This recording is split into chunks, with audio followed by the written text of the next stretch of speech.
3, 2, 1. Truthfully, I fell in love with an industry that excluded me, as you said, and wasn't built to involve me as a creator, but also wasn't built to reflect me as a consumer or as a lover of fashion. And it didn't dissuade me. And even though it wasn't necessarily a motivator for me when I first kind of found my way into fashion to change things, I found that my existence in the industry is radical in and of itself. At the end of, a couple of internships, I was still like fascinated and obsessed with Vogue. And I think that like part of this is actually this like internalized idea that mediocrity can't exist for me.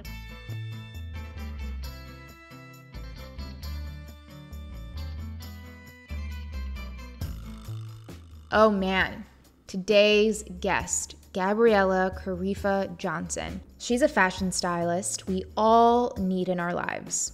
In December 2020, Gabriella became the first Black woman to style a Vogue cover, and her light has shone long before that. She's the fashion director of Garage magazine, curating and styling spreads that always cause some noise. She tells stories through her styling and focuses on diversifying representation in a high fashion landscape. I met Gabriella at a Prada dinner in Milan. She greeted me like we were old friends, and we immediately started dishing stories. Luckily for you all, she does that here too. We talk about breaking into an industry as a person who doesn't meet the typical cookie cutter standard of fashion, navigating what it means to finally get hired for jobs when it seems more, quote, trendy to hire BIPOC. And of course, Gabriella's fashion story, fashion inspirations, and fashion aspirations. Come join Gabriella and I for this guided storytelling session. Hello, hello, hello.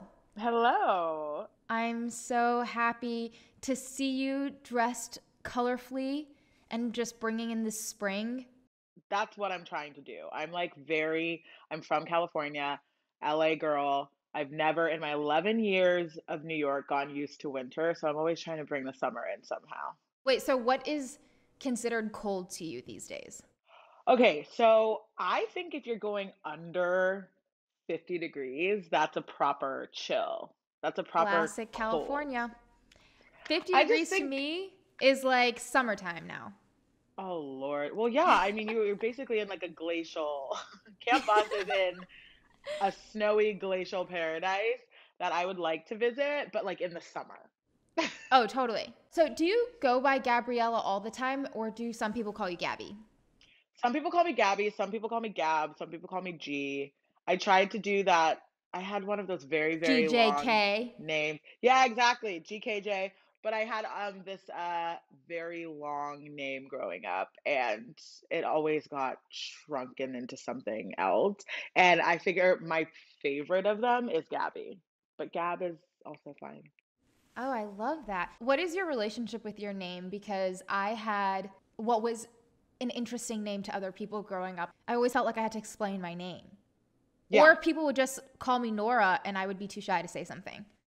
1,000%. I think I definitely went through that phase of just being like, oh, I just want to make it easier for everyone else. How do I make myself smaller, my name more pronounceable? And the thing is, it's an Italian name, Gabriella, and then I have a West African and Trinidadian last name, hyphenated Karefa-Johnson. And for some reason, that hyphenated last name, it just has not been cracked by the masses. I don't know what it is, whether it's Starbucks, like the airport, it's just I'm either going to be Karifa or Johnson. So I've become very aware of that, but I've been a little bit firmer in trying to make sure that people pronounce my name correctly because it's just not that hard. And also because it's your name. I'm like such a big believer in protecting our names because Yeah. I think especially if you're first gen or an immigrant, so many people feel like they have to do an American name so that it's easier for other people. That's part of our beauty, and like that's what you bring here is embracing something different. How is your heart doing these days? How is my heart doing? I had a very tough time coming back to New York. I, like many people, went to California to be with my mom and my family at the kind of top of the pandemic. And it was such a environment of love and safety and comfort. And I kind of like regressed back into my childhood form of Gabby. And it was really, really safe and really, really comfortable. And then I, as all of us started to process that we need to figure out a way to work and to live in this kind of new landscape. And I came back to New York and it's felt very isolating and almost like work has taken over a lot of the parts of my life that I would, fulfill myself and satisfy myself in other ways. So it's been go, go, go. I think I've really been busier in this pandemic than I was beforehand, which seems very, very crazy. And it takes a toll on, the mental and the heart and just it's been difficult to navigate, but I do feel extremely lucky to be, employed. I'll say that. Did you expect to be as busy as you have been this last year? I feel like this has been the Gabby year. I mean, I've seen you everywhere. I've gotten joy from the art that you are creating. It feels so needed right now. I am so happy to hear that. And it's also incredibly flattering. And I still can't really get over the fact that so many of the goals that I set for myself as a kid going out into this industry, I've been able to meet in this year of all years. But yeah, it's been certainly the busiest I've ever been. It was kind of like my career was hitting the stride that I've always wanted it to hit right at the time that the rest of the world was unraveling. And I think it was comforting to me as a workaholic and also somebody who feels that there is urgency in the message that I'm creating with my work in the fashion industry. Um, I felt that pouring myself into my work was the best way to adapt to like a very, very bizarre moment. And I'm not sure if that was the right idea, but it has paid off in the traditional sense. This has also been a year of survival. And so I've just been celebrating anybody who's been able to make a living, keep a living, figure out how to pivot. It's just such a win, regardless, especially if you're creating art that you really believe in. You mentioned the importance of your message. What is your message right now? Well, I think what the message has always been is that fashion is big enough for all of us. It should Mm. include and reflect all of us, and that message is in a little bit of discord with the idea of luxury. And so I've always tried to operate in the high fashion space, which has been historically rarefied and not available or accessible to most, and find ways of incorporating the audiences and the stories that have been excluded for so long. So that's, I guess, the overarching goal. But the message has so as much to do with that as it has to do with self-love. I feel like I've come into a place where I adore myself. I love my body. I've like worked really hard to not only be comfortable with who I am and what I look like in this world and in this body, but really adore that. So I've often found that a way of providing that to people who might look like me, who are 13 years old and didn't have a fashion editorial that had a curve model or a plus size woman, is to just make those images. It's the only way to kind of fix the problem is to make it happen. How did you make the decision to enter a space where you didn't see yourself represented? What was it about fashion that was so enamoring to you? Mm, that's a good question. And it's hard because truthfully, I fell in love with an industry that excluded me, as you said, and wasn't built to involve me as a creator, but also wasn't built to reflect me as a consumer or as a lover of fashion. And it didn't dissuade me. And even though it wasn't necessarily a motivator for me when I first kind of found my way into fashion to change things, I found that my existence in the industry is radical in and of itself. And the way that I guess what I first was drawn to in fashion was the idea of possibility and like the idea of fantasy and the escapism of it all. I grew up in like small suburban Southern California towns and I just there was nothing more glamorous and exciting in the world of fashion to me and it's something that I probably should have never even known about. Like there wasn't an interest in fashion in the communities that I was growing within. It was more that my family had this like innate sense of style, and I just saw personal style as an expression of fashion. And then I found that there was an industrial level of exploring style and fashion, and I figured that should be what I do for my job. But it's an interesting story because my aunt, who is literally the most glamorous woman in the world to me, and she's my mother's older sister. She was kind of like the black sheep of the family. It's like a family of like educators and doctors and lawyers, and she was like, I'm going to be a model in Paris in the 70s, and like ran away. And I just remember being in her house in Connecticut growing up and looking through all of her contact sheets and all of the images she took during that time, and seeing her on the runways, and really uh, acutely understanding that very few people looked like her. And it was like the idea of standing out and kind of being the only one that was super seductive to me. And I thought, well, she did it and she was amazing and it was so fun. I guess I'm going to do it. But I think it was pretty naive of me at the time because I had no idea just how few people like me were in the industry behind the scenes. I kind of thought you Yeah. could be a model or you could be buying magazines, and those were the two options.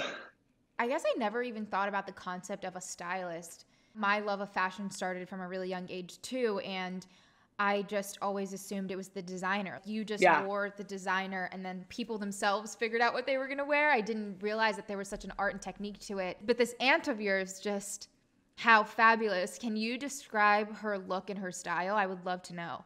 Yes. Okay. So she is like, I want to say she's like 5'10", very Amazon like. She has these like gorgeous, like strong thighs and like these broad shoulders. And she kind of grew up in this era where the qualities of like black womanhood were definitely fetishized and were like exoticized, and like designers really wanted that look.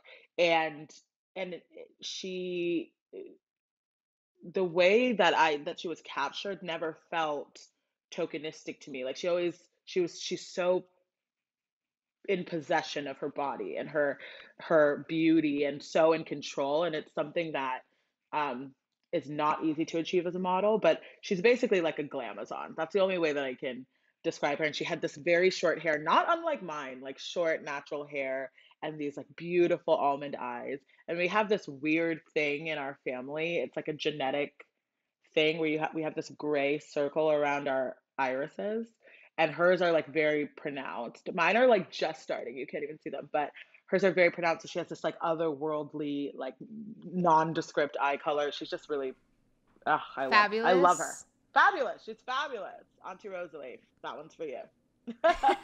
What an icon. I can already hear it and feel it. It's so comforting to know that you're surrounded by people who were role models to what you wanted to pursue and made it feel possible. But then you come into the industry and into the space, and the comfort isn't the same as at home.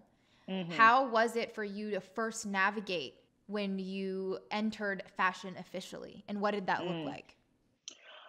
Um, I first started working in fashion because I didn't discover what a stylist was until like well into my career as an intern, or figuring out the mechanisms of magazines and the production of an image. But I became aware of a little bit of what a fashion department does from watching the reality show The Hills. And I was like, and Lauren Conrad was interning for Teen Vogue, and I was an LA girl too. And I was like, you know what? I want to work at Teen Vogue. That's what I want to do. And it was the very beginning of the internet when you could, no, it wasn't the beginning of the internet, but it was the very beginning of like search culture where like you could find any detail you wanted if you tried hard enough. And I would just open up my Teen Vogues that I would spend, they were $3.99 at the time, if you can believe that. Like that's how cheap magazines were. But I would go through the masthead, and then I would just Google the names of the people on the masthead until I could find, and I would do like first name dot last name, first name underscore last name, until I could find an email address. And eventually I found an email address at Teen Vogue, and I emailed them, and I was like, I'm going to be going to school in New York. I really want to intern in the fashion industry. I don't know anything about it, but I'm a really hard worker. And they were like, we don't really have any positions, and like this isn't how this works. And it was very much like a gatekeeper scenario where if you don't have the in, you're not given a chance. But they were like, let me just pass you along to Laura magazine. Maybe they have something. And I ended up getting a job, getting an interview and getting the job. But I think it was very much, it was similar to a lot of situations I've had in my life where the underestimation is like astounding. It's just this like idea of like, you're not, this just isn't really for you because you don't really like look like what I think like a fashion intern should look like, and you don't really know anyone in New York or in the city, and your parents aren't really friends with anyone who works here. So like, I just don't really see this working for you. And it was, and I kind of like begged for an interview, and I ended up getting an interview, and they asked me who my favorite stylist was, and I think it was supposed to be like a trick question, like I wouldn't know, and I was like, oh well, Grace Coddington. And they were really shocked because she was, old school and like very much in the establishment, and it was weird for like a kid from Southern California who's never worked in fashion to know who she was, but I really did my research, and I think part of that in my journey is like a recurring theme of like really trying to prove that I belong. And which is like kind of sad, but it's also really realistic. And I think it's a shared Yeah. experience for a lot of people in a lot of different industries. Hmm. But it was just like I wasn't going to take no for an answer, and I was going to prove that I belonged to be there. And not only that I belonged to be there, but I was going to be the best damn intern you've ever had. 100%. I felt the exact same way in my first internship at CBS Radio. My goal was I'm going to make sure that they give me a job after this, and I'm going to make Hmm. sure everyone in this building knows my name. Hmm. And right or wrong, I know that if it wasn't going to be so hard for me to fit in or create the space for myself, I don't know if I would have tried as hard. So I'm so grateful for that Hmm. challenge. Totally. It's a survival instinct that you Mhm. almost like resent that you have, but actually ultimately is the greatest tool in our arsenal is like, 100%. I'm not going to I would allow never myself to give be it up. extinguished. Never, never, never, never, Yeah. never. You said that your favorite stylist was Hmm. Grace Coddington. You ended up doing work for Grace Coddington. Can you tell me about what that was like? Yeah. So at the end of, a couple of internships, I was still like fascinated and obsessed with Vogue. And I think that like part of this is actually um this like internalized, ingrained idea that like mediocrity can't exist for me. Like I can't be in the middle. Like I have to be at the very, very top. And my value system at the time was telling me that whatever the world has co-signed as the very top of the industry is what should be my top of the industry. That should be my pinnacle, and should be where I wanted to go. And I was like not willing to do that like 12 years, work your way up from the mailroom to the CEO thing. I was like, no, no, I'm going to make it there before I graduate college. Like, that's just what's going to happen. And then they're going to give me a job. It's exactly like you were talking about with your first internship experience. Um, but I ended up working really hard within the Condé Nast building and then being recommended for this Vogue fashion closet intern. And that was like the creme de la creme of fashion internships. And I ended up getting it. And it was really more of like a support role, like go to Prada and like pick up the boxes and bring them back to the office. I know like every address by heart of every PR company because I was like on the subway holding boxes trying to get there. Like pre iPhones, I think I had like a Motorola or something, and I like and I had to like figure out where to go everywhere. Anyway, Well, eventually we I met at just a Prada dinner, host this show, so I feel like what a turn of events.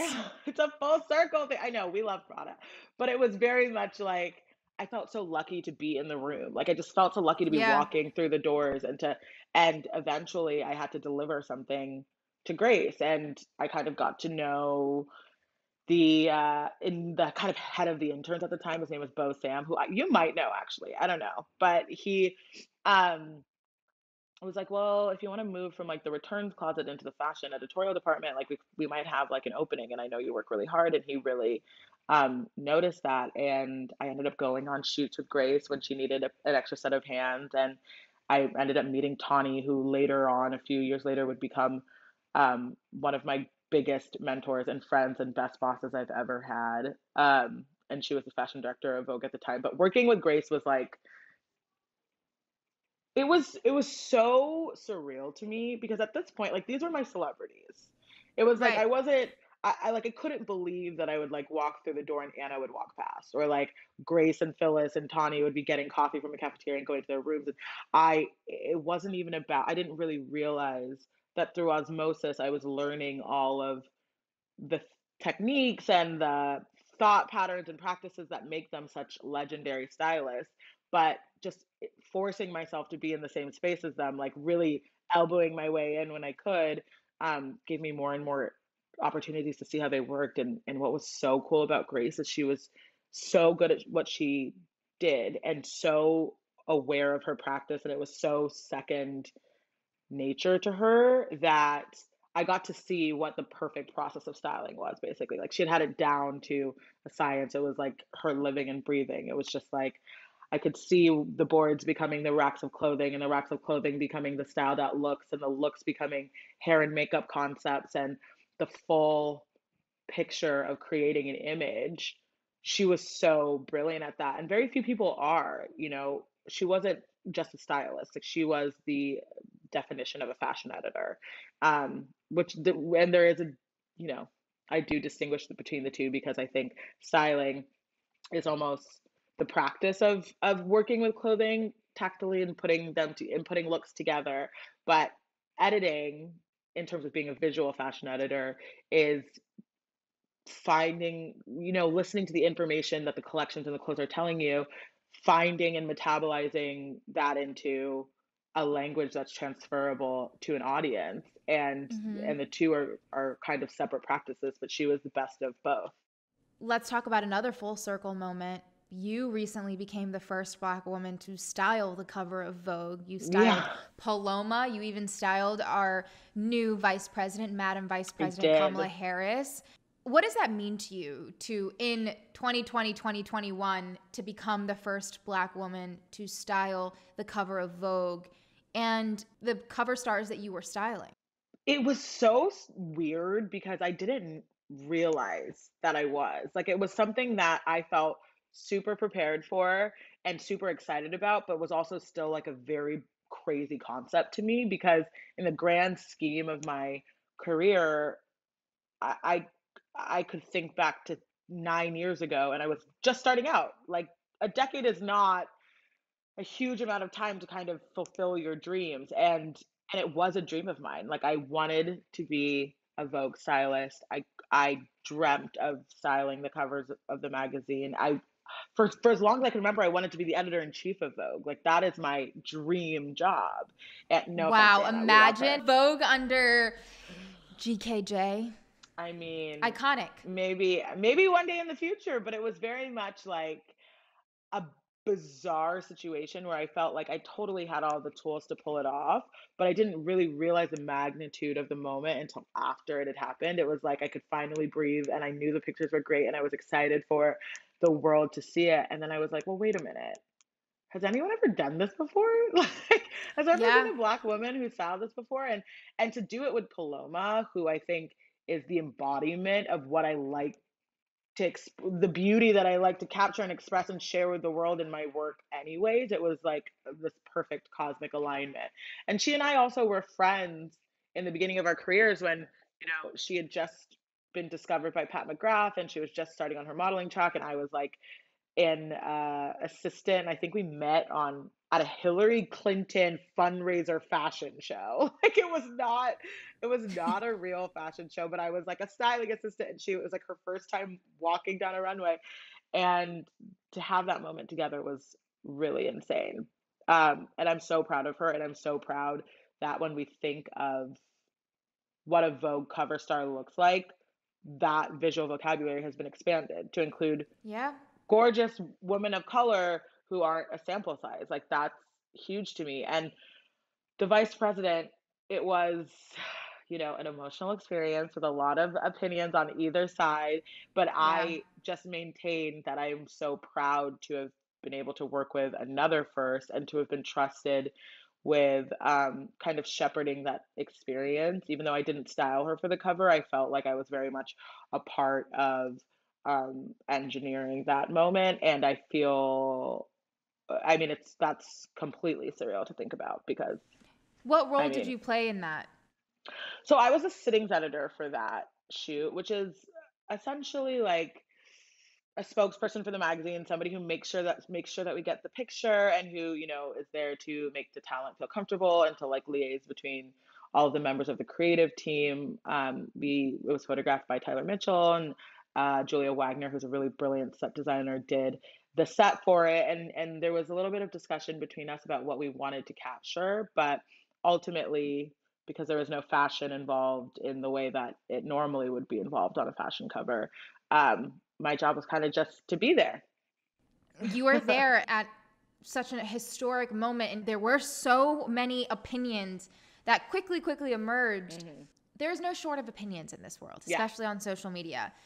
As someone who has worked as hard as you have, even Tyler shooting it, it's like one of those things where the story kind of gets out of control and the people who were actually a part of it don't really get to say anything about it. What does that surrealism actually feel like, especially in that moment?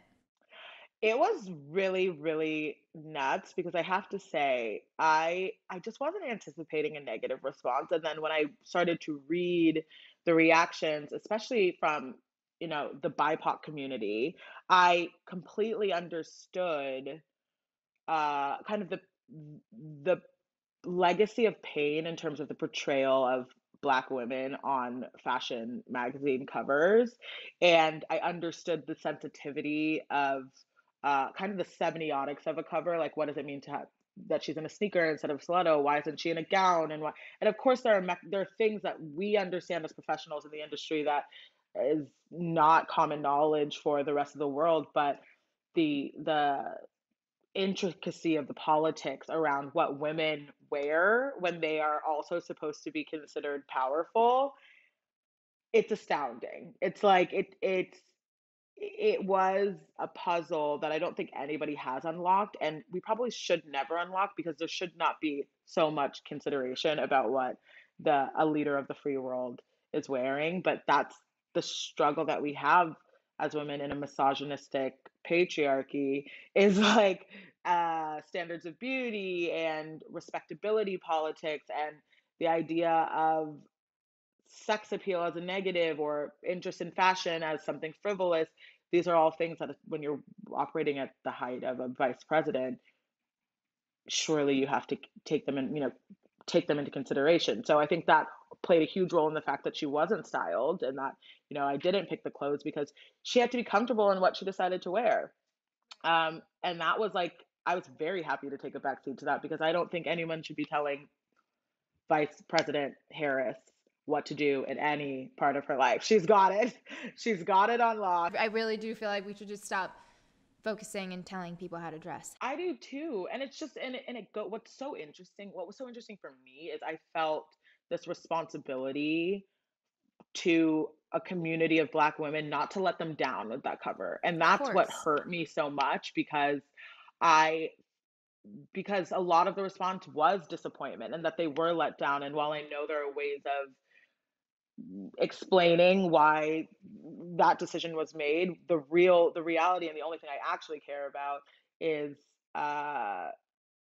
for that community of which I am a part to understand that there's nobody that I respect more than the Black woman, and there's nothing that I want to do more brilliantly than style the first Black female vice president of the United States of America. But it was just one of those, it was just like a live and you learn moment. 100%. Of course. Things happen and then we move on. I mean, you continue styling covers and making history. Yeah. And I can't wait to do that forever and ever and ever. And I think that, as I said, I still am very, very proud of that and of that cover specifically. And I just can't wait to see, what she does that's like has nothing to do with what she's wearing. Oh, totally. Of course. Hi there. If you find our work beneficial and you want to support how we build our company at your service, you can subscribe to my Patreon at patreon.com/Noor. It's usually personal writings, and as I build a community on there, hopefully more. Your support is how we build. I also curate a weekly newsletter of all the things I'm benefiting from and enjoying that week. Anything from what I'm reading, watching, listening, buying, and more.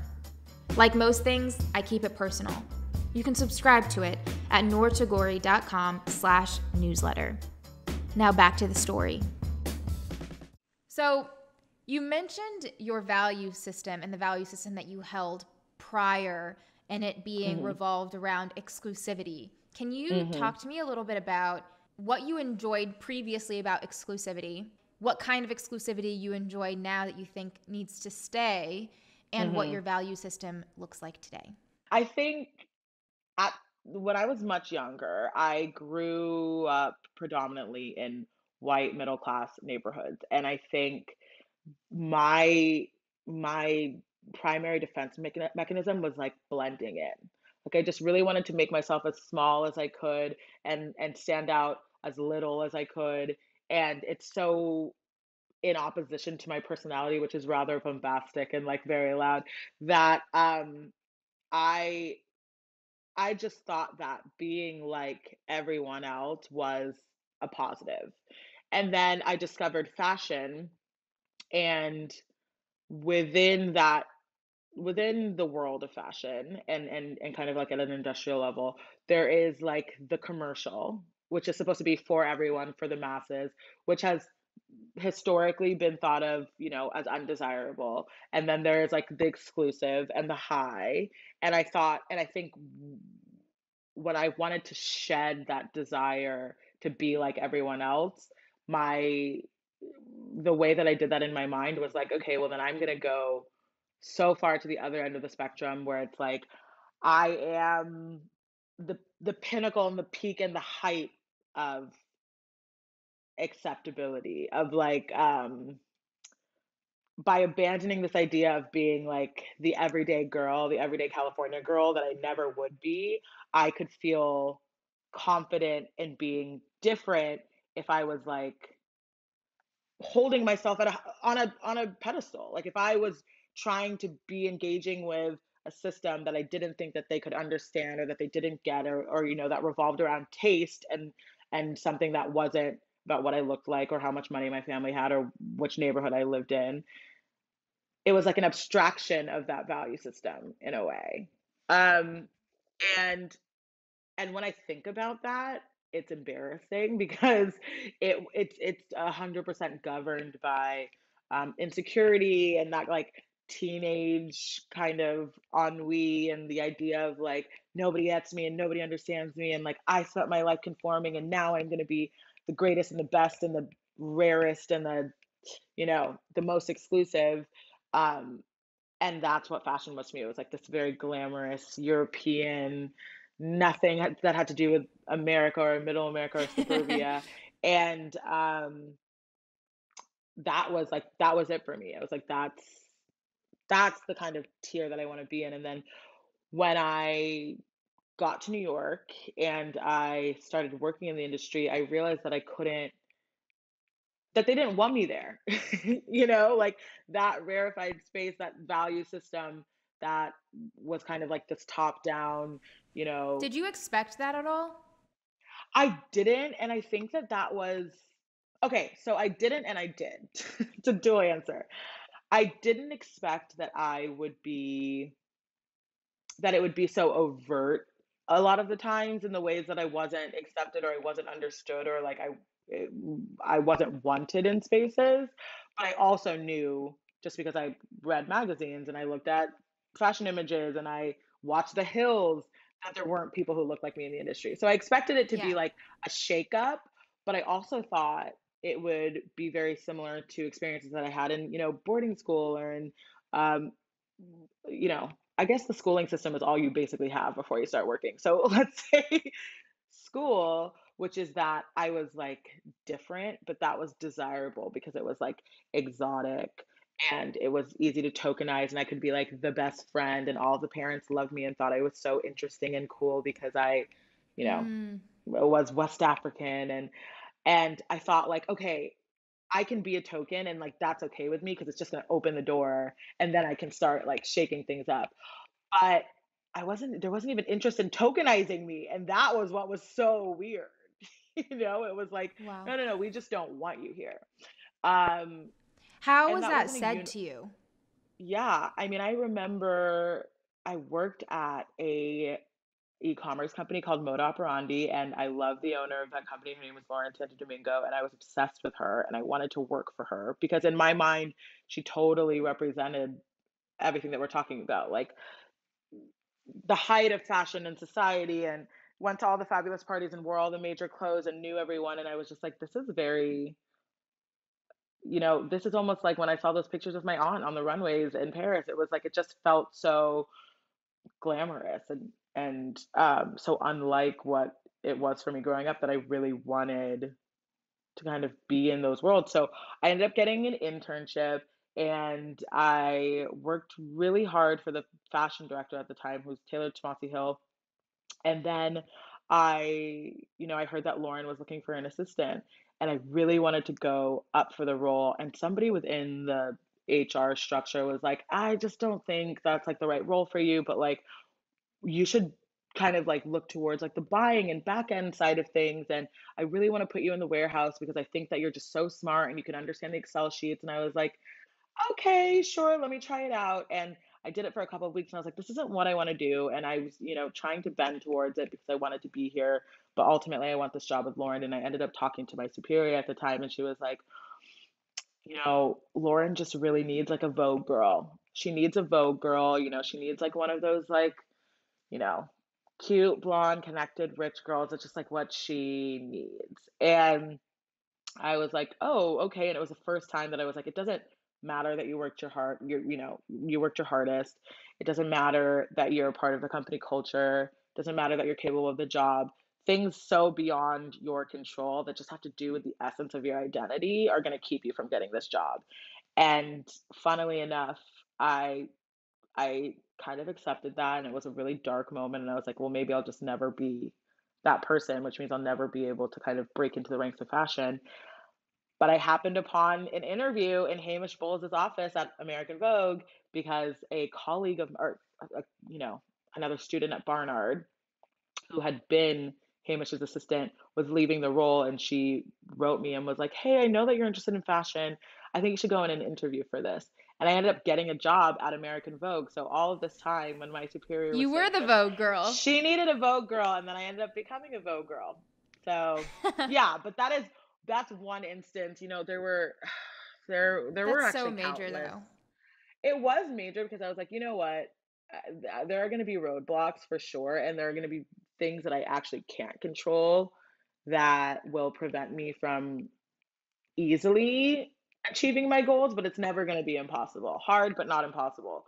Hard, but not Um, impossible. yeah. So, but yeah, there were moments of really blatant um expressions of the fact that like I don't belong, and it's just like the way it is, and everybody knows that there's a problem with it, but it's just like the way it is, and you kind of just have to get used to it. So, Well, now the way it is changing a little bit. There have been several national and international tragedies that have raised conversations around the white supremacy that is rooted in mm, our country, and corporations, media networks, brands making promises they've never made and we never thought they would make mm, around making diversity and inclusion an actual priority. Oftentimes that can be performative. hmm And you and I have both had similar feelings of struggle around knowing that we have worked harder than anyone around us, mm. but even when we get the opportunities, there are people who will say things like, well, you only got this because that's what people need right now. Oh yeah, Similarly to you wanting to apply for that assistant position and them saying, we're looking for this girl. We know that people are also doing that, but how do we begin this conversation and how do we reckon with this and make sure that it doesn't tamper with our own self-worth? right. Oh my God, Nor, if you know, tell me because I have no idea how we have the conversation. It all kind of stems from the fact that I'm very aware, at least for me, I'm very aware of the ways in which I've internalized white supremacy. And I think a manifestation of that has been the willingness to be tokenized, if that means that I shoved the door open and now I'm in the room and now I can build the table that has seats for everyone else, you know? Of course. Yep. And and part of me wishes that there was just that I could express this intense radical energy of being like, well then forget the fashion industry. I'm going to build the alternative. Like I'm going to find a way to satisfy my love for this industry, the importance of this industry in terms of communicating outwardly ideals of beauty, of creativity, of cultural legacy, of history, visual history. I'm just going to create another kind of way of expressing that because this industry is built on white supremacy and I'm not willing to engage with it in one way or the other. But I haven't done that and I can't do that and I'm not sure how fruitful it is, although I know that revolutionary action, radical agency is I mean it's the dream that I would be able to achieve that. But right now I recognize that it kind of takes two to tango and it feels icky sometimes and it feels insurmountable or like unnavigable in a lot of ways. And part of that is definitely what you speak about, which is this idea that, like, okay, we are finally reckoning with white supremacy as a structural system in the history of mankind. Yeah. And it's trickled down to every single industry. And maybe there are more opportunities for me right now because these brands need to start hearing from different voices and telling different stories and making black creatives central to their business models by virtue of the fact that that's what their customer base and what the world is demanding. But it's also like, isn't it better for me to engage with that authentically and at the risk of being tokenized than to allow the system to persist as it does? The way that I think about it, and I've thought about this so much because I have to come to peace with that, but I realize that the problem is never us. The problem has always been the system. So it's not that we're not qualified or we're not good enough or whatever it is, but if there haven't been enough spaces or even a space in the system or in the industry that we're working in, and now they're finally realizing what we have always known. And now people are getting hired more and more and it's becoming a priority. To me, it's almost like, great, keep the gates open, let's play catch up because we have centuries of catch up to play. It's the only way that I feel like fully comfortable about it. I keep thinking about the example that you just mentioned with the assistant and wanting this blonde, well-connected Vogue girl. All of that screams comfort to me. Just staying complicit, staying comfortable, not taking risks, not diversifying our way of thought, the teams that we build. Oftentimes, these teams keep yes people around them and don't want people who are going to challenge their habits or their norms or whatever it is, because a lot of people are afraid to change and afraid of change. And we have this really unique perspective that I think, because I also grew up in a very conservative, white, rural town. And we've seen like both worlds. Like we know the world within our households and our families and our friends, and we know the world of like these smaller towns. And we have had to shape shift ourselves to get to this pure, authentic version of us. We had to go through multiple identities. But so many people in the dominant culture have not had to go through multiple identities to figure out who they are. So they remain afraid and comfortable because they were never forced to challenge themselves and their identities the way that we were. We had no other choice. In order to survive, we had to figure out who we were. But what incentive do other people have? And that's like the thing that I'm holding on to that makes me realize that if you don't embrace challenging your way of thought, diversifying your friends, your family, your workplace, whatever it is, then I'm always going to think so much bigger than you because I have so many other people and ways of thinking to pull from. I'm going to have so much more creativity and ideas because I didn't stay in this comfortable, tiny, close-knit group that just says yes to me and doesn't care to take it any further. Right. And that's what gets gets me a little bit scared, to be honest, is when I hear like a, well, yeah, but you got the job because, they needed a black girl and there's not really many black girl stylists working at your level. So like you always have to kind of keep that in mind when I hear that from colleagues, like sometimes even friends, because like, hello, there are people who have to do the work within our closest communities. Like there are people that I love very dearly who are still figuring out how to have the conversations, what vocabulary to use when we're discussing issues of like dismantling white supremacy. Um, but what scares me when I hear those kinds of justifications and this like, affirmative action kind of language is that they're still subscribing to that value system of like normalcy and comfort and complacency is supreme. And like this is a moment in which we kind of like need to gratify and like satisfy the dominant opinion that things should change, but there's no real investment in investigating the ways in which this, you know, structural, white supremacy as an organizing principle has permeated every single element of our lives. And like that's what's really scary to me is that there are people who understand what's happening in this moment, um, and the need for it, but can't help themselves from still subscribing to all of the ideas we're trying to dismantle collectively.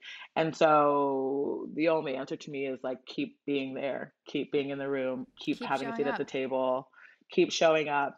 And it's showing up in uncomfortable environments. It's showing up in institutions that I think have legacies of racist behaviors or legacies of perpetuating white supremacist ideas. But I would rather be there than not be there. I would rather be there to try and change the systems in place than to watch them kind of like perpetuate.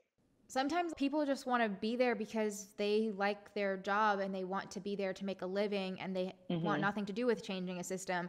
Mm, And because so many of our sub communities are so traumatized, it isn't members of that community's responsibility to mm, reform the system or dismantle the system if they don't have the desire or mental capacity to do so. I never started in journalism thinking I was going to change the journalism industry. And you didn't start in fashion thinking yeah, you were going to change the fashion industry. no, But the only way you're able to 100% show up as yourself is by making that change and being vocal about that change. How much of that is our responsibility and how much of that is the responsibility of the executives and the people who have already benefited and built this racist system?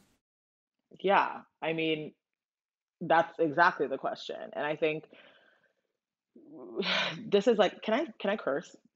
Yeah, you can say this is your storytelling. Okay, because I have this motto, which is that for most women of color and most minority women, our motto is literally fuck it, I'll just do it myself. Like that is like how we 100%. survive. Like that is how we move through the world. Like that is our mantra because there's a real reluctance to creating systems in which we can thrive. Like we will always be the oppressed. And I do think that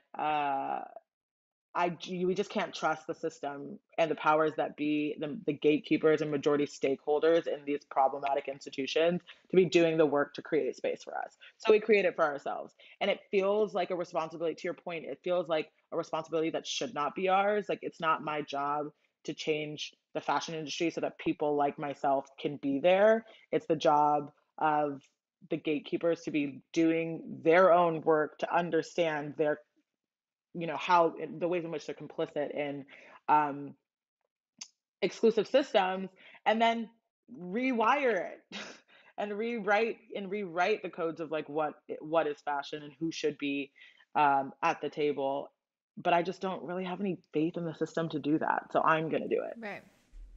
I mean, you're doing a great job. It's like a bittersweet thing because oftentimes that requires us to continue working in a place that we know has a type of feeling towards us. But now, Mhm. if you have experienced passive aggressive comments or microaggressions or whatever it is today, how do you handle that? And how would you advise people in their workspaces who struggle with speaking up to handle that? it took me a very long time to overcome I guess we have all started talking about it as imposter syndrome. And what I realize is that is like totally the ways in which we've internalized misogyny and the ways in which we've internalized racism Yeah. and other people's justifications of excluding us.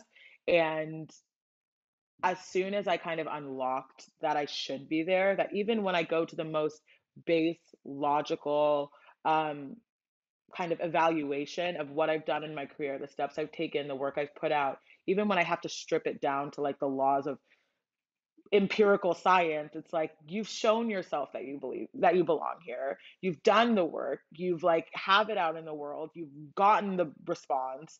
What else, what more do you need to know that you belong? So when I kind of experience those microaggressions now, I'm empowered, I have a stronger arsenal to combat it because I feel so strongly about the work that I create and I believe in my success and I believe in what I'm trying to do. And honestly, the most effective and also most like spiritually and like psychically fulfilling way to kind of confront those microaggressions or those like uncomfortable moments for me have been to confront them. Like, don't let them simmer. Don't reason it away. Don't give yourself um, the excuse of like, well, this is always going to be there. They're always going to think this Yeah. way. Let me just like batten down the hatches and keep my head down and do what I got to do. It's like, no, nobody's here to make it comfortable for somebody who's going to be racist towards you or misogynistic towards you or not believe in you. If they don't feel like they can say outrightly and candidly all of the, you know, vitriolic things that are underlying microaggressions, then you need to make sure that they know that you know what what they're actually saying and make it Yeah. uncomfortable. Like it's not supposed to be, you don't have to be like having the, most surface level kind of like get through the day conversations with your colleagues and your coworkers. These are people who are in your intimate community that you work with and see Mm-hmm. every day on Zoom, who you have an intimate relationship with whether you want to or not, and you need to have the most clarity in your communication with them as you would with a friend or a family member. Hi, I hope you're enjoying the storytelling session. I just wanted to share something with you. If you're looking for a good deed opportunity these days, my family has been working to alleviate local homelessness for over 10 years. We have a foundation called I See You, and we make care packages for people experiencing homelessness. We make family food bags with food staples and give out grocery gift cards to families in need and more. Everything is done by donation, and 100% of the money goes towards community members in need. If you'd like to donate, you can through Venmo at ISY Foundation or PayPal to contact@isyfoundation.org. If you or someone you know is in need in the DC, Maryland, and Virginia area and could use our help, please DM on Instagram ISY Foundation or shoot us an email. Now back to our story. This morning, someone texted me asking for a favor, and it was like a favor that I didn't know if I could actually do it. And I said to Adam, why is it so hard for me to say, hey, I actually haven't been in touch with them as much, especially in the last year. I would love to support in any way I can. Do you have any ideas of how you'd want me to whatever? And then Adam was like, then just say that. And then he said, Right. the reason it's so hard for you to say that is because you're so worried about other people taking it personally. But one, that's not your business. And two, if you have the intentions of sharing something honestly with other people, if they make it about them and not what you said in the situation, then that's on them. But that's not emotional labor that you have to manage. Right, definitely. And I think that like is so ingrained in so many women of color specifically, but I think it's like this idea of like protecting and nurturing and like taking care of everyone else's feelings and like making Oh sure my that gosh. you are of service. You're of service. Like whatever you're doing, it's in service of something is like something that's really, really hard to shake. And I was for so long so sensitive. It was like, as I said, it was all about making myself like smaller and not as noticeable. Totally. Or on the very other end of it being like a caricature and like the girl who's like always here for you and the big hugs and the and it was all in service of like making other people feel comfortable with my presence because I felt the projection of their discomfort. And it's like, I'm just done Oh with my that gosh, now. yes.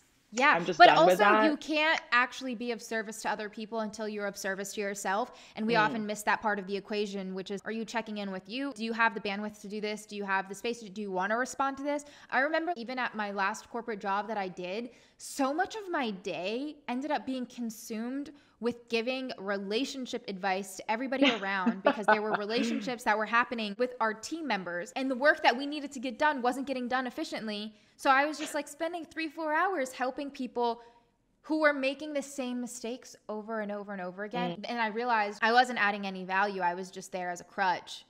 Oh, yes. I hate that feeling. Yes. It's so I hate gross. that feeling too. It is so gross, but I have experienced it 1,000 times and just know that I share that Thank you. frustration with you. But yeah, no, I just feel like I was very, very nervous for a very long time, especially in the workplace and especially in the fashion scape, which has always been like kind of notoriously considered like a bitchy, like behind the back kind of industry. It just doesn't have to be that way. Like, Hmm. I have real issues with the way that the industry is set up, the players in the game, who gets the seat at the table, and what images we put out into the world and what stories we tell. I have real issues with that. And what is the point of working within that system if I'm not constantly going to remind everyone what issues they are and like how they're Yeah. playing roles in Can you it? name some of And those issues for us so we can be mindful of them too? yeah, I mean, I think, for example, when I talk about who is sitting at the table and who can, who is allowed to occupy that space very literally, like allowed, like able to, like has the means to kind of work within the fashion industry. I think about the fact that my starting salary at Condé Nast was like $28,000 and it was not enough money to live off of. And the reason why that was not a bigger issue is because In New York City, just to in clarify. in New York City, in New York City, and that's kind of where the fashion industry is, centered. Like in LA or in London and Paris and Tokyo, any of these places would be an issue because the cost of living is insane. But it wasn't an issue within the framework of that part of the industry that I was working in because people didn't have to work for a living. So it inherently it homogenized the environment because if you didn't grow up with money and if you didn't have money to live off of, you couldn't have this job because you wouldn't be making a living.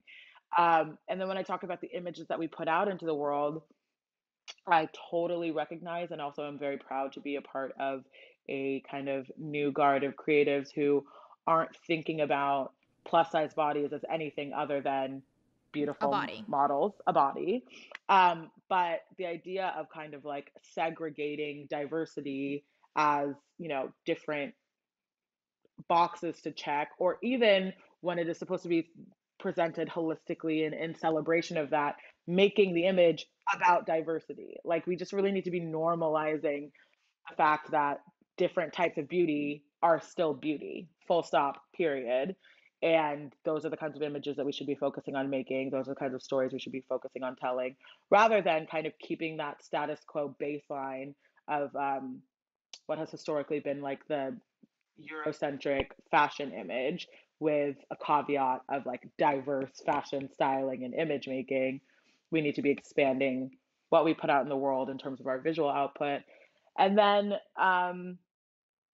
besides the seats at the table, just the table itself, it's like we also need to be um, uplifting and centering different ways of putting artwork out there. I think we need to really dismantle the idea of like the elite luxury publication versus the young creator on Instagram. Like, we need to collapse the world of content so that we can, and the world of art, really, so to speak, so that we can actually see the best of it rather Is it than about making being. that accessible? maybe it's about making it accessible. I do think that like I think this goes to a point that you spoke about earlier. It's like I still deeply value luxury, and Hmm. it's because I value the artisans and the work and the depth of concept and of creation in this level of fashion making. But I don't think that it should be exclusive in that we should all be able to appreciate it. We should all be able to engage with it, even if we can't all afford it. It shouldn't be um, about not having access to it because A, I still fully believe in aspiration, and B, I also think that a young student at Central St. Martin's is creating luxury that actually is accessible and that actually is affordable. It's just a different definition of luxury, so to speak. So really like changing the container or like the platform for ideas, I think. I would totally come to a lecture of yours on fashion. Your Would you? perspective and the way that you talk about fashion in the industry is so unique in that you're presenting tangible new ideas and concepts that we really need to reflect on more. And you have really good stories and metaphors. And I just want to thank you because you're just a great storyteller and I really appreciate it. Thank you. That is a huge compliment because I really like to think I'm a good storyteller and it's not always the case. So to be affirmed by Noor, okay, come on. I mean, she is the storyteller Oh extraordinaire. my gosh, I could So, talk to you forever. There's I something know. that I really want to get deeper into. Hmm. We have talked about the beauty standards that most people still hold. I mean, I struggled with not being blonde and blue eyed my entire life up until I was 14 years old. And even when I went to Libya, which is the country that my parents are from, and I met my cousins and my family members there, I remember seeing one of our cousins wearing blue colored contacts to her wedding. And in fact, Libya is actually where I got my hair highlighted blonde and I got colored contacts to come back to America. And Mm. I have cousins who are blonde hair and blue eyed because some Libyans are, and they have siblings who have darker features. And even if I thought the sibling with darker features was always more beautiful, the narrative around it would always focus on the person who fit more Eurocentric standards. And that's not to say that they weren't beautiful too, but I was always so confused about that. And I struggled with it myself. And that was because of representation on television and in magazines, because this was a space that I wanted to be in. And I was just like, well, there must be a reason that people who look like me are not in this space, and it must be because they can't be. And so I have to look this way. Hmm. With Hmm. your evolution of the beauty standards you hold close to you, what did that look like when you were younger? And where did that stem from? And how has it evolved? Mm-hmm.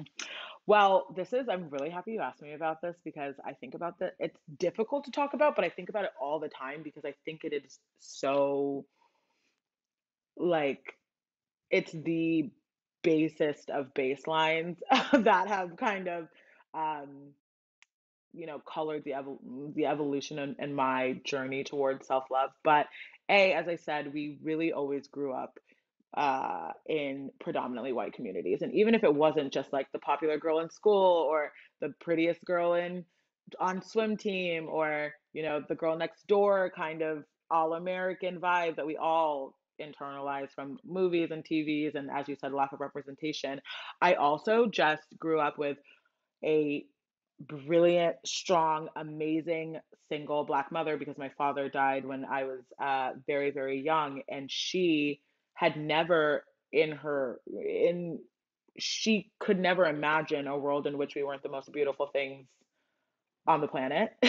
And so we never had the discussion about the ways in which like how she valued what we looked like and how we felt and like who we are as people would not be reflected outwardly rather in the world. We didn't really talk about it, and also I think I always associated beauty with desirability, and like it always was like who are the Right. boys crushing on and who is the hot girl in the TV show. Same, and 100%. and 1,000% it was just like desirability and beauty weren't those weren't two different things to me. They came hand in hand. And something that I've really started thinking about was the fact that I Whoa. as Sorry, someone that was just a raised by big a unlock for me.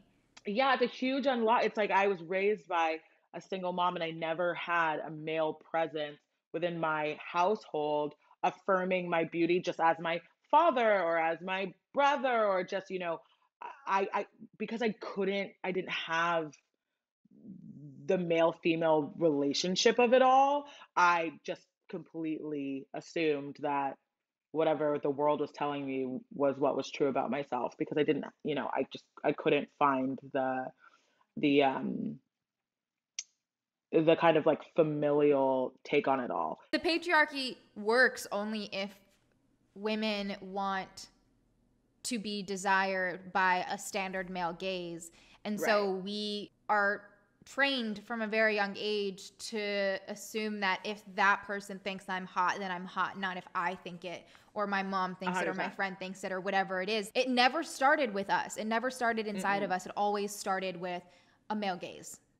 100%. A male gaze, and that's what I like had a hard time. I hope it didn't sound creepy the way I was explaining it. I just mean there was no No, male presence in my house, so it I never, sounds and so that was the way you normal. affirmed it. That's the way I thought Yeah. you affirmed, beauty. And so, yeah, for a long time I was like, well, I'm gross and this sucks and I look nothing like what is considered beautiful and I never will. And it like actually it sounds very vapid, but that um feeling of not being pretty, like, also affected, like, not being my sense of self-worth. Like, not being Of pretty also meant I course. wasn't worthy, and, like, Yep. not being worthy meant that, there was something wrong with me, and, like, so many of the emotional struggles I've had, I think, literally stem from Eurocentric white supremacist ideals of beauty. It's like it's really you know, it's profound in a way because it's like I don't we're kind of raised with this like second wave feminist idea of like it doesn't matter like prettiness doesn't matter, don't care about what you look like and it's all about what is on the inside. But the reality is like this world is structured around what we are on the outside in more ways than one, whether it's like race or beauty or Yeah, we can't money ignore or it. we can't ignore it. And it's not to say that it needs to be everything, but I think in a lot of ways it affects the molecular at a molecular level how we feel about ourselves. Yeah, there's a book by Sonia Renee Taylor. She writes The Body is Not an Apology and talks about how radical self-love is really the solution to so many of the systemic problems and the lack of self-love and self-worth even with the people who wrote the Constitution is why so many oppressive systems existed. Because if they had radical self-love for themselves, they wouldn't have felt the need to create a hierarchy that is unattainable for so many of us. And just even realizing that Mm. has been a really big unlock for me. I would love to know what your relationship with beauty standards and body image is now with you, knowing all of this and Hmm. having gone through this whole process. Mm. Now I'm feeling myself. Now I mean, you're now just I'm so like fab.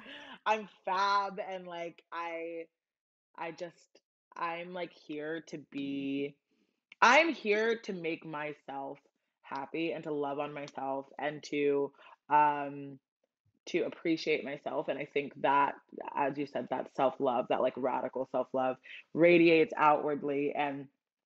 And I also recognize now that I was always beautiful. It wasn't just because I decided to be okay with ignoring society's standards. It's that those standards are arbitrary and like that system is arbitrary. And the Yeah. idea of of a beauty standard in general is so crazy and so made up, and the way that we attach ourselves to this like it is some god-given law is crazy. It is. It's um like it doesn't even make sense. Why are you adhering to something that literally doesn't make you feel good? no, exactly, it's like And you also because is it's so the temporary. This is going so to be temporary, gone so soon. so temporary. And yeah, I don't know why we adhere to it for as long as we have, but I'm trying every day to chip away at it a little bit more. And that is not to say that I don't have days where I don't feel great about myself. I Of think we all course. have that. But my philosophy now is literally how it's literally like how dumb can one be? Think of to allow a standard created by whatever system of thought, whatever many centuries ago, um, dictated beauty at the time. And so now I'm just like, you know, my whole, I guess, relationship to it is like, it's not a thing. It's just not a It's just thing. not a It's thing. just not a thing. Okay, I have some not so rapid fire questions because they're Ooh, what does still that mean? Love it. NOR questions. So nothing I ask is ever rapid fire, but I like Yes. to make it quick. All right. Hmm. Who is a fashion designer you're really excited about? Oh my God, there are so many. Um, I really do think that Kenneth Eze is like a very, very brilliant designer, but also is creating a space for the kind of tradition of West African dress and habillement as like to kind of infiltrate Western fashion and also infiltrate the luxury tier. And I just love having a West African designer kind of at that level. So I'm excited about him. As more designers who come from different cultures and the dominant culture start putting out designs into mainstream, will people of other cultures wearing those outfits be Be considered cultural appropriators. appreciation or appropriators? I think about this all of the time. I literally, and I don't know what the answer is. Because you're buying from a designer who is benefiting. What are we just not going Benefiting from to the fashion. support This is, them? I So know. is it once it becomes more dominant, once it becomes more mainstream, does that mean that I don't know, I don't have the answer to it. I think my impulse is that the the luxury tier of the fashion industry will always exist. It will always be there. It'll always cost more money than clothes that you get at a department store, and it will always be available to fewer people by virtue of that fact.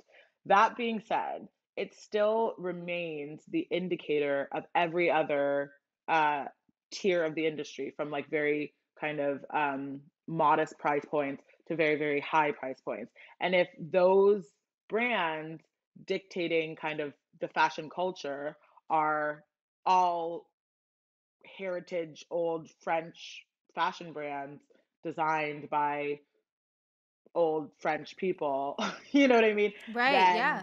then there will never be any room to expand what luxury and what fashion looks like and what it means. So it's kind of like what we were talking about in the very beginning of this conversation. I would rather Teve and Kenneth and Christopher John Rogers and any number of designers who are weaving their own cultural heritage into their fashion products. I would rather them exist in a way that they can engage with the mainstream than to be always kind of like countercultural or insider fashion, because that means that at one point um, the playing field will level. Like at some point, we're bound to meet in the middle, and there actually will be uh, equitable representation for all types of cultures and all types of Right. I mean, that's traditions. isn't that the goal? That's the goal. I think people who buy it will be cultural appreciators. I think where it becomes problematic is when the person designing uh, does not actually engage with or um, The come community. from or understand that community or Yeah, that culture. totally. Who is your favorite designer of all time? Oh my God, these are the hardest questions of all time. I actually think one of my favorite I think it's Mrs. Prada. I think it's Miuccia Prada, Ooh. and I think it's because the woman that she designs for has never stayed the Mm. same, has constantly evolved, but there's always been this like very uh specific, not just specific, but this very like inherent identity, like essence to who that woman is. And it's like there is a real cerebral power to the clothes that she creates and like a Yeah, real totally. power of thought. And so I really, really love that. My second would be Nicolas Guesquier because I became obsessed with fashion right at the time he was designing for Balenciaga. And oh my God, I just remember I would set my alarm to wake up in the middle of the night in my boarding school in Southern California to watch the Balenciaga runway show live on style.com. When style.com was a website. Style.com wasn't Vogue. Yeah, it wasn't Vogue Runway because Vogue Runway became, I think, style. Or style.com Yeah. became I Vogue.com. remember style.com. I would go on it every single Every day. day. And I I know. remember when it became Vogue Runway, and I was just like, what? I know. It was like, and then style.com weirdly became a print magazine for a second. It was like very weird. I didn't even know that. Um, Wow. yeah, I have a few. They're like really large format, and literally the title of the magazine is style.com magazine. But that's because the .com era was such a big, it was exclusive in itself. Totally. So it became that. What is your go-to look? My go-to look is a old t-shirt. Usually it's like a graphic t-shirt because I have so many band and concert shirts, but then I also love going to Goodwill. So I'll get things with like, I don't know, like Aces hardware store or whatever. And Levi's 501s that are like mid-rise and kind of bootleg and jacket. I'm obsessed with outerwear. Like usually it's like a leather trench or like a kind of cropped pattern jacket, and I always love a heel. What are your thoughts on Gen Z completely abolishing the skinny jean? Honestly, I take issue with abolishing the skinny jean because what is their answer to a thigh-high boot? Like you can only wear that with Right. a skirt or a skinny jean, and I think you need to have that thinness of the ankle for certain footwear choices. Like we shouldn't, no, do we want to wear it with everything? Have Right. we exhausted the silhouette to an extent? Yes. But we must protect it at all costs because there are very specific skinny jean only moments that we need to Totally. preserve. What are the top 3 items that you need on a set when you're styling that people wouldn't typically think of? Top stick, which is usually for like men's like toupees. Like it's literally called top stick because it's like you put it on your head and then you put your toupee or like your wig on. And that's what it was invented for, but it's the strongest double-sided tape and it's really easy to peel off. So that for Wow. sure. Starch, liquid starch, which I don't think you, I think I understand why that would be something that you wouldn't think about a lot. But anytime you're working with like a cotton or an easily wrinkleable material, starching it and then doing like a very light iron or even a steam just like gives you a little bit more wear because you don't want to keep like taking off the thing and steaming it and putting it back on. And Wow. you always have to be aware of wrinkles. Um, and then my other top three things. This is less mechanical, but it's really, really important. I always ask for a full length mirror because a lot of times I think, as the creatives on the other side of the camera, we're like, we know best. And trust me, you look amazing. And this is kind of what it's going to look like in the set and blah, Right. blah, blah. But the That always first makes me uncomfortable because it I never know turns the out the way first I thought. consideration has to exactly. So the first consideration is like, look at yourself and what you look like. What would you Yeah. want to do with your body, or how would you, inhabit this look so that you feel comfortable in it, and then we can go from there. And some people even like when I have it, they'll even ask for me to like bring the mirror behind the camera, and then they can see what they look like while they're like kind of Oh, posing. cool. So Yeah. that's a I, good, I mean, that's a brilliant idea. I love that. yeah. Who is your dream cover star that you would like to style? Stacey Abrams. I'm like obsessed with her. I literally think that she's my president. And I also think that she's so stunning and that she has never had, because of all the things we talked about when we were talking about the shoot that I did with Vice President Harris, it's like she has never in any way kind of subscribed to the traditional political model. And I think that while she is always in like a suit and in a shell when she's like on the floor, I know that in there is like a brilliant fashion diva waiting to explode, and I just want to give her that fashion moment. I feel like it would be like an amazing meeting of the minds. I would love to see that happen. I mean, it will happen. I know it will. I mean, it's going to happen for sure, but it needs to, because I'm manifesting it as we speak, Yeah, yeah, yeah. like writing in my journals, thinking about it constantly. But I do think it has to be the perfect venue where it's really just about like fun and creative expression and honoring and like adoring this like actual Renaissance woman. Like she is the pinnacle of the modern woman to me, and I just would love to work with her. What is a staple item that everybody needs to have in their closet? Honestly, this is like so boring, but I think everybody needs to have a crew neck white t-shirt. It just is like the perfect. Sometimes I put it underneath like a denim jacket. Sometimes it's underneath like a blazer. You can wear it with a suit to make it like cocktail instead of like, you know, office wear, or like wear it with a tux and then you're like black tie but like keep it cool.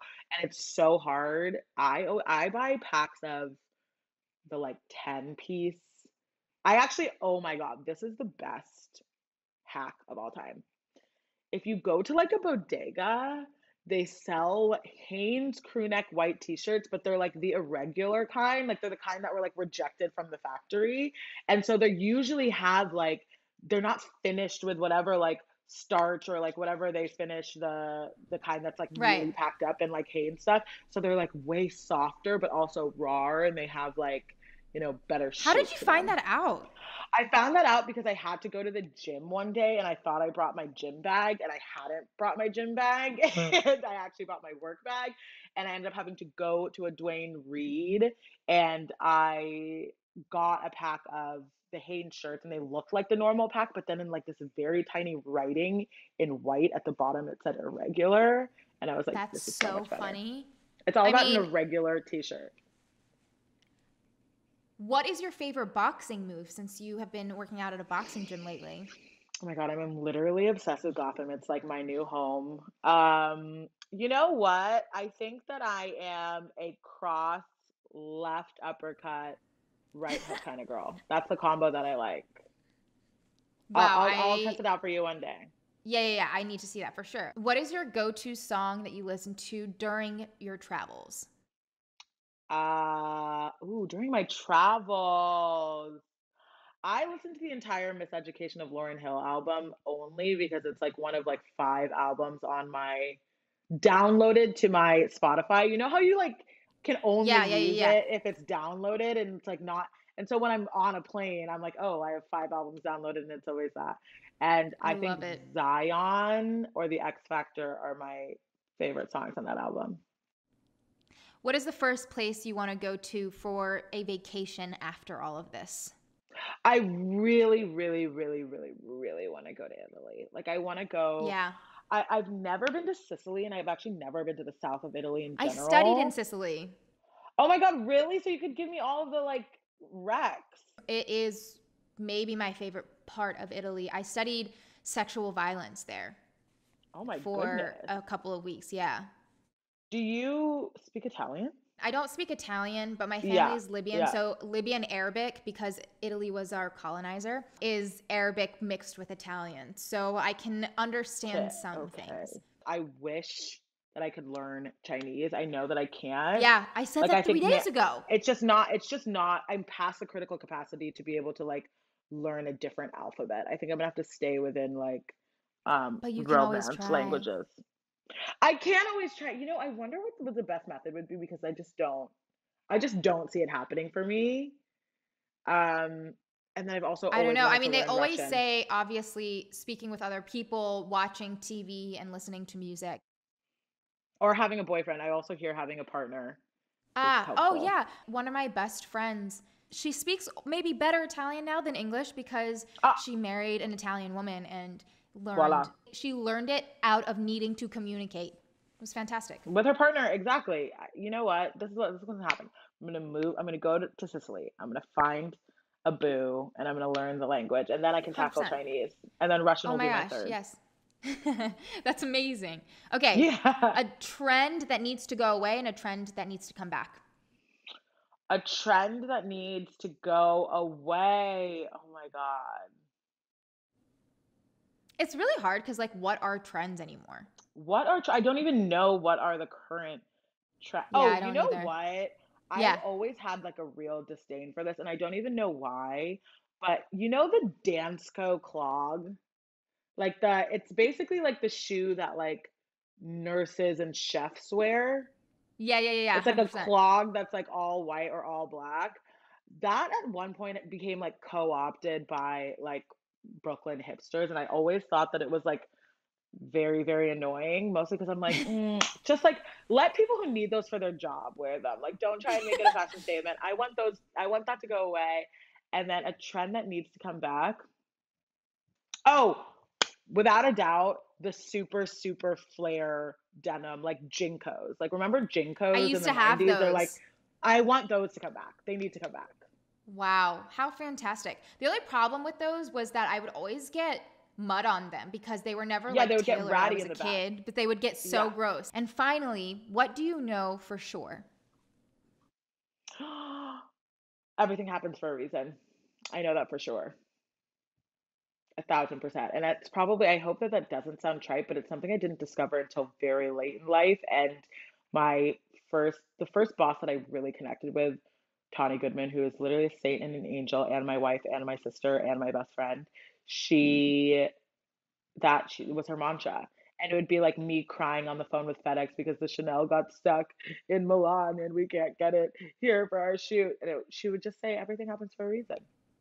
Totally. And it was Wow. like really, really Especially helpful. a saving grace, especially in fashion where the littlest thing being missing can feel like a catastrophe.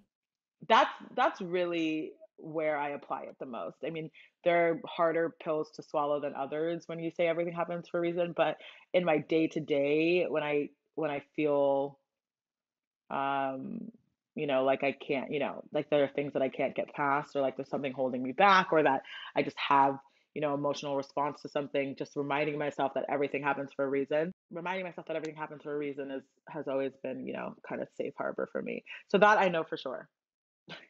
Well, thank you, Gabriella Karefa-Johnson, the one and Thank only. you. I am Thank so you so much, excited Nora. to watch your legacy flourish. I mean, likewise, let's take over the world together. How does that sound? 100%. I mean, I already know that's happening. Like, I can see our like generation just coming up, and we're gonna be like, yeah, I've known her for like 10 years. Like, that's what's gonna happen. Ugh, I can't wait. It's already happening.